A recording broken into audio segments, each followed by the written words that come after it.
Hello, Captain. Welcome or welcome back. My name is Captain Cash Stampede. Today, as I mentioned with yesterday's weekly update, we are going to go right into the patch notes for July. I said 22nd initially, but these were actually released on July 21st. So here are the patch notes for Skull and Bones, July 21st. Gameplay updates. Megafort Woven Whole. Developer note, we are actively monitoring feedback on the Megafort encounter and prioritizing bug fixes first. Our overall goal with the Megafort is to ensure its duration and intensity of the fight provides a challenging, fun, rewarding experience.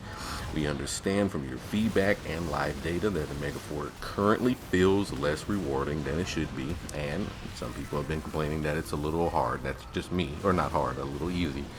That's not them, that's me.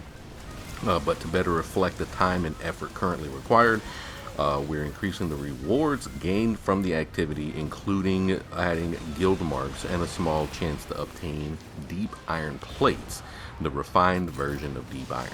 Do continue to share your feedback with us once this next update rolls out, as we continue to plan and roll out other necessary adjustments.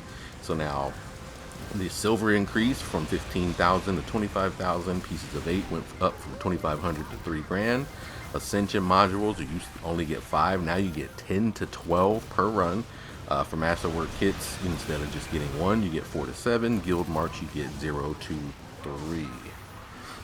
300. Sorry. Increased the rewards obtainable from Megafort cash. So anytime you open up the chest, that also increases the chance for deep iron. So instead of 4 to 5, you're getting a chance at 5 to 7. So most of you probably noticed yesterday that you've gotten at least no less than 5 deep iron, and probably a little bit more. And some of you lucky captains even got a couple of pieces of deep iron plates when you open those chests. 1 to 2, again, it's very limited, but it is good that we're getting those. I am so happy because I just got to the deep iron plate phase of making my frigate. So this was an awesome update. Smuggler Pass progression. This is another one everyone in the community was complaining about. We have an update for that too. Developer note, we're aware of the feedback raised by many of you finding issues with the updated Smuggler Pass and the rate at which you acquire Smuggler's points. We want to reaffirm that this is not an intended change and that the team is actively investigating the situation. Our design intention with this update to the Smuggler Pass mechanics is to maintain a similar pace of progression as in previous seasons. We believe some issues are preventing this from being the case, such as incorrect amounts of smuggler points being granted after completing specific activities. This patch will address this. Will address 2 activities that were unintentionally not granting smugglers points: the Megafort and Death Tides. We've also identified an incorrect amount of smuggler points being granted while completing other activities, and we'll be rectifying this with our next update. They do provide an image below. I'm going to, of course, leave a link to the actual article I'm reading. It will be, the subreddit page, because that's where I got it from, but you'll be able to check it out. There is an image there that goes over every event, how much it used to get for smugglers points, and how much it's currently getting. Most of everything in the image has been doubled, just to give you a heads up. We will continue to monitor players' progress through the Smuggler's Pass and make required adjustments to ensure a similar pace of progression. New Smuggler's Pass challenges. So they also have increased the challenges, or the amount of Smuggler's points you get from challenges. So look forward to a set of 5 challenges released every week that will let you earn up to 3,000 Smuggler points.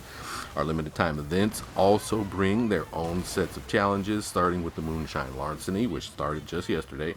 More information below, and this will be offering you up to 18,000 Smuggler points with everything in total.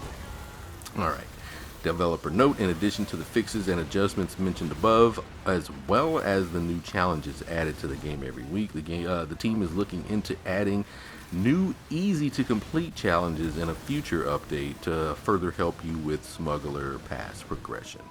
What's new? Limited time events, Moonshine Larceny. So that's currently what we're going into right now. Fight the convoy and fleets that are filled with supplies and goods for the war between the DMC and company factions. Start this event by speaking with Yanita. Summon the Manic Moonshiner and its fleet at the summoning buoy with 10 grain flare. Obtain grain flare by completing hourly and daily contracts. The Moonshiner ships have flammable weak points, and they're tougher, but take much higher fire damage on their weak points. So that is something that I was missing. I completely saw that they were going to have a weird fire affix, but I thought it was going to be the barrier that some of the event NPCs have, the one that you got to shoot through, and then you have access to their health. No, this is straight up attack their weak points with fire to do more damage. So I'm just throwing that out there, captains. I might even put that in the community post just to make sure everybody can help, anything to help get through these through the event faster.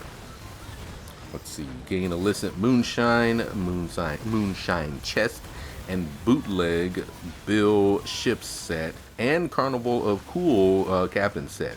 Obtain the Ashbreaker Bombard, which we talked about yesterday, and the Trunnion Furnace at the account ledger, located near Yanita in St. Anne, or as a chance from one of the Moonshine chests, which is completely accurate. I did open one of the chests last night, and I did get, I believe, the Ashbreaker. I ended up getting a straight up chest that said Ashbreaker weapon on it, and it was one of those Ashbreaker chests. So I believe I completed a challenge that got me that, not that it just randomly dropped. So definitely those are out there. Make sure you participate. This event is going on for 27 days total. So now, of course, we're less than that by the time you're listening to this, but yeah, it'll be going on for the majority of the month. The next details of that article just kind of go over the Ashbreaker and the Trunnion Furnace, but we did that yesterday in the weekly reset. Click the link above if you feel like you want to go back and see that. Let's see. Fixes and improvements. Mega Fort Woven Hole. Fixed an issue where the smugglers' points were not being awarded after the completion of a Mega Fort.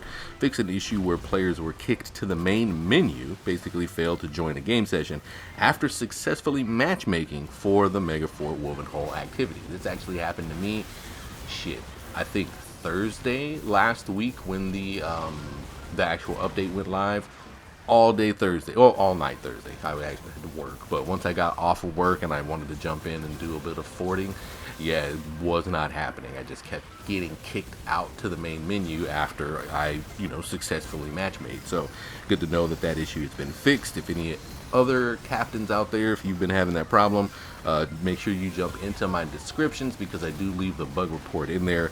Let's make sure we let them know if that is still happening to anyone out there. Also fix an issue where the encounter could be progressed to phase 2 without defeating Commodore Akechi.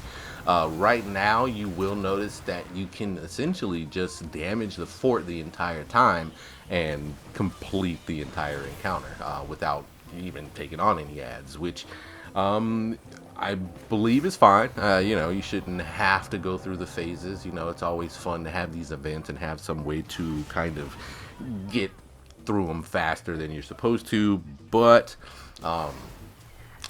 there was something, I guess, that it needed to happen with killing this Commodore that wasn't progressing phase 2 when he was killed. So now when he is killed, that phase will properly pop up. But I believe from what I played last night, the wave is still going to be attacking just the fort. Sure, if you're being attacked by any of these ads or captains that are out there in NPCs in the game, of course, make sure you defend yourself. But when you're out there doing Woven Hole right now, all you really need to primarily do is just to attack the main central tower.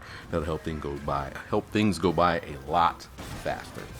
Let's see. Death Tides is next. Alright, PvP fans fixed an issue where the smugglers' points were not being awarded after death tide matches. Fixed an issue where players could crash while choosing a disabler or sloop loadout in death tides. And also fixed an issue where the culverin works was presented as the minor furniture for the paladin embark instead of the culverin grinder. So there's a few changes made in PvP. Arsenal and cosmetic loadouts, I guess there were some issues there. Fixed an issue where the ship could not be changed when their cargo was empty.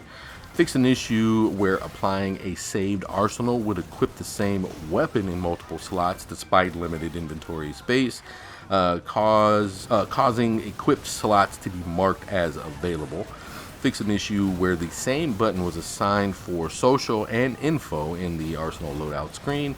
Fix an issue where the game would crash when applying a saved cosmetic loadout with weapon skins onto a ship without weapon skins. So, a little bit of an issue fixed there. Fixed some graphics and visuals. Fixed an issue where previews of fireworks were not seen in the ship vanity screen. Doesn't happen all the time, but yeah, I have seen that before. Fixed an issue where NPCs in the cutscene of the building a frigate were clipping into objects. Let's see, vanity. Fix an issue where the screen went black and unresponsive after equipping new vanity and leaving the vanity atelier. Knowledge and codex. Updated descriptions for the frigate perks, colossal and critical flaw to be more descriptive and accurate to their effects.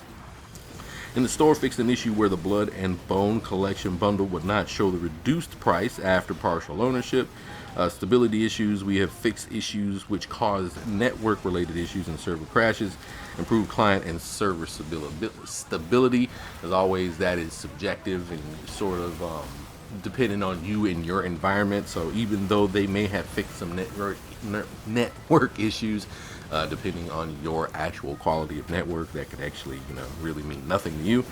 Top known issues under inspection, though. So this is a list of things that are happening now. If your issue is not on this list, again, jump into the descriptions. There is a link to the bug report. Make sure you let them know. The Moonshine Larceny challenges display incorrect values for completion. Did not realize that. To board ships, currently it is displayed that you need 30, 60, and 100, but the actual amounts are 5, 15, and 30. Let's see, something about being stuck in NPC dialogue. There's a rare crash that happens when performing a call to arms.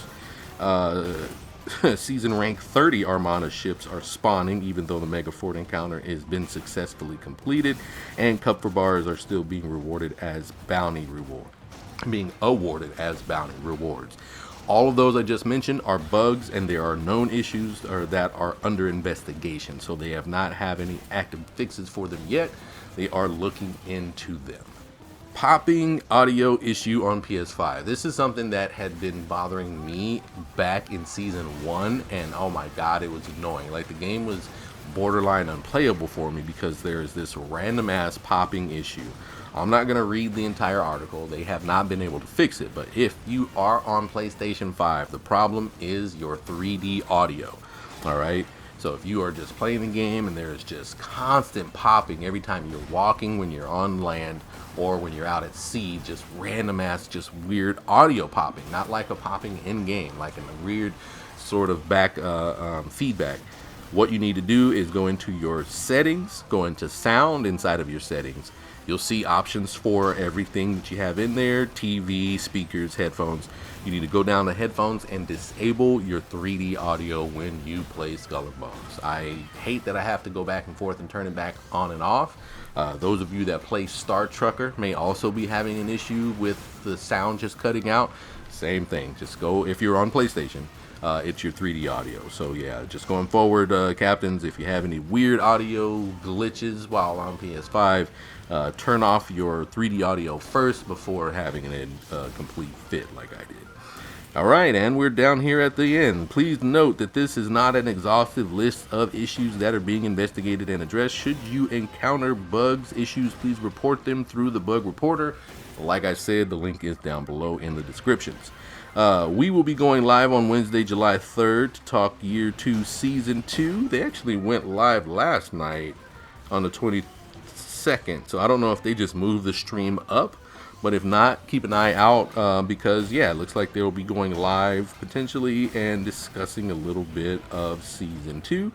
But that is going to do it for me, Captains. Luckily, we didn't have to listen to 30 minutes of me running my damn mouth. That is the notes for July 21st. If we do get some more patch notes popped up, I'll add them in with the weekly reset, unless it makes the video too long, and then we'll just split it up like we did on this one. But all right, Captains, that is it for me. We will be live this weekend on Saturday doing our normal Pirate Alliance stream, but keep an eye out. I might go live over the next couple of nights, just randomly, so maybe I'll see you then. Until then, though, I have been Captain Cash the Stampede, and we will see you in the seas. Take it easy.